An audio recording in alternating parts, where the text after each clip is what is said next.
तो शेर की मुलाकात हुई जामवंत जी से। जामवंत जी ने युद्ध किया, जामवंत जी ने शेर को मार दिया। अब शेर से मणि ले ली जामवंत जी ने। जामवंत जी ने ले जाकर के अपनी बेटी जामवंती को दे दी, खिलौना समझ करके खेलने के लिए। 17 जितने सारे नगर में डंका बजवा दिया, मेरी जो मणि है उस कृष्ण ने चुरा ली है।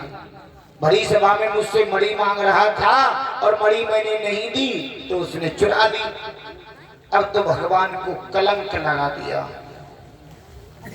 भगवान कन्हैया के कुल खानदान के जो पुरोहित हैं, पंडित जी हैं, जिनका नाम है गर्गाचार्य जी, गर्गाचार्य के पास गए, बोले गुरु जी मुझे तो बहुत बड़ा कलंक लग गया। गर्गाचार्य जी बोले हैं तुमने जरूर जो भादव है ना, भादव की रात का, अंधेरी रात का तुमने देख लिया है चंद्रमा, और जो भादव में चौथ का चंद्रमा देख लेता है उसे कलंक कहीं ना कहीं जरूर लगता है। उस कलंक को दूर करने के लिए चलने लगे हैं मेरे प्रभु। आगे बढ़ करके देखा है तो शेर मरा पड़ा है और शेर के आगे जामवंत जी के पैर, भालू के पैर हैं, और उन्हीं पैरों के निशान पर चल करके जामवंत जी की गुफा में पहुंचे हैं। जामवंत जी अपने गुफा के द्वार पर बैठे हैं और कृष्ण को देख करके एकदम से झपटने लगे युद्ध के लिए। तो कन्हैया में और जामवंत जी में युद्ध हुआ।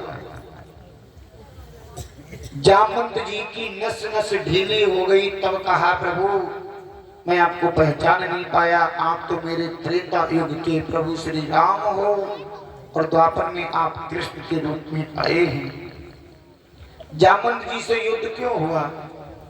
राम जी जब लंका पे विजय प्राप्त करके आए, कहा जिसको जो कुछ मांगना है मांग लो। किसी ने कहा हमें प्रेम दे दो, किसी ने कहा भक्ति दे दो, किसी ने कहा हमारा जो मन है तुम्हारे चरणों में लगा रहे, किसी ने कहा हमें तुम्हारी याद आती रहे। और जामवंत जी सर पे हाथ रख करके बैठे हैं, कुछ बोलते नहीं। राम जी ने कहा जामवंत जी कुछ मांग लो तुम भी।